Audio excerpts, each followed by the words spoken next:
Hello and welcome back, you guys. Today I'm going to be sharing with you a step-by-step process on making your very own sourdough starter. Now, if you are new here, I want to let you know this is actually a part 2 video. Part 1, I actually show you a very simple sourdough bread. I hope you guys enjoy.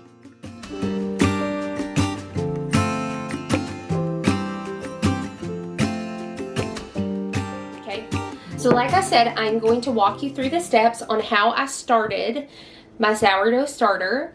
I will be filming this over a series of days just to show you. I'm going to restart a sourdough starter just for you guys, just so I can show you the process that I went through to get this one that I currently use. All right, so this is going to be quick. I'm going to show you just how you would start a sourdough starter. So this is how I started mine. I'm going to start with 113 grams of all-purpose flour, not bread flour, this is for later, and 113 grams of filtered lukewarm, like room temperature water.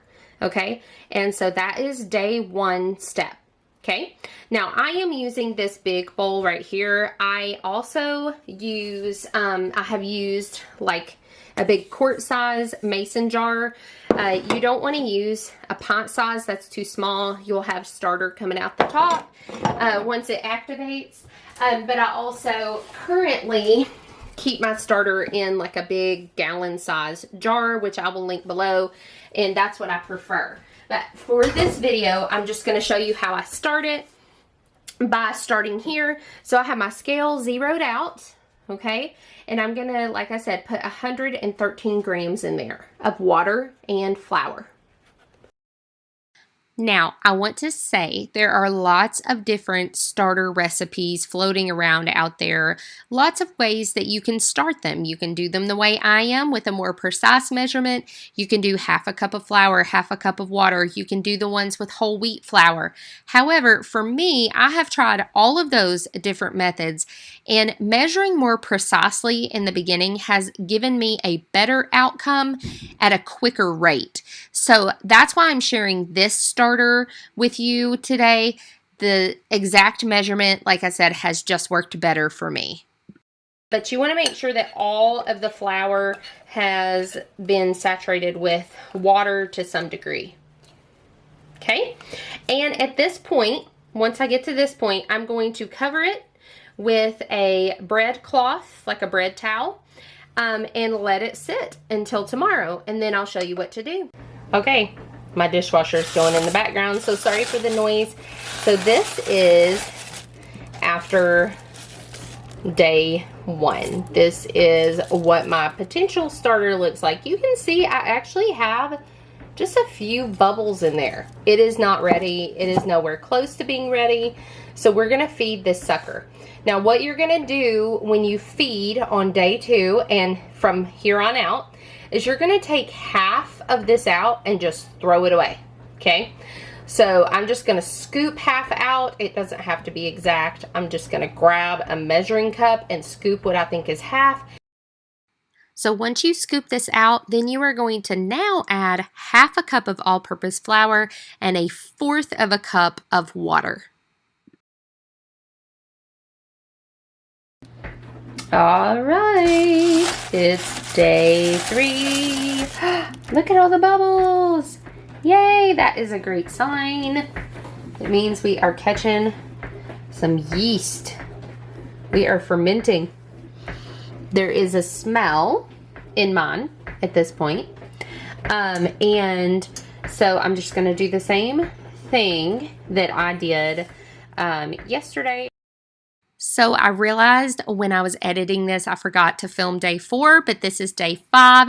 And as you can see, this starter is rearing and ready to go.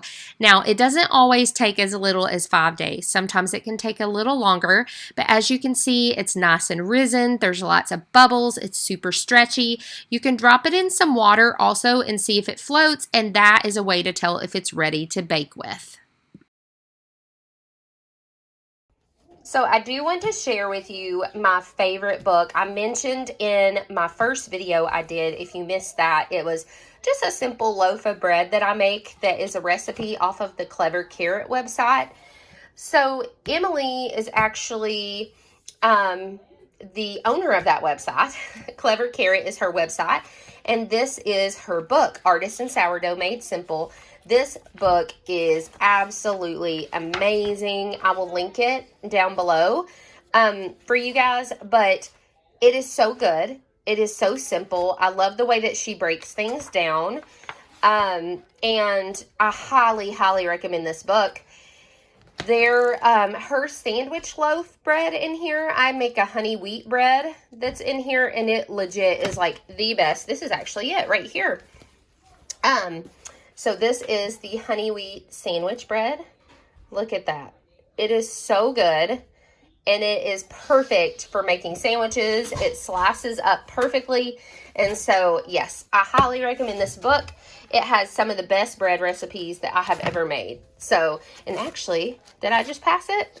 Where's it at? There it is. That's what I make. It is so good, and it's so easy. This one's really good too, the Country Farmhouse White. So, if you're gonna do sourdough, I recommend this book. So, as far as care, all I do is if I bake, I use this. I use however much it tells me in my recipe. And then I just feed my starter after I use it. Now, if I am not baking with it, then I either put it in the refrigerator to kind of go dormant until I'm ready to use it, or I will discard some. So I will take some out and I actually throw it in the trash. Sometimes if I'm just in a hurry, I don't like to do that. I like to remember to stick it in the fridge. But if you're not going to bake every day and you just have a day where you kind of get behind on it, then you can just discard some of it. So you scoop out half like you did when you were feeding it. Then you're going to feed it again, and it'll keep it nice and healthy. So, but like I said, you can stick it in the fridge, and then you just revive it by feeding it like you did when you were first starting your starter.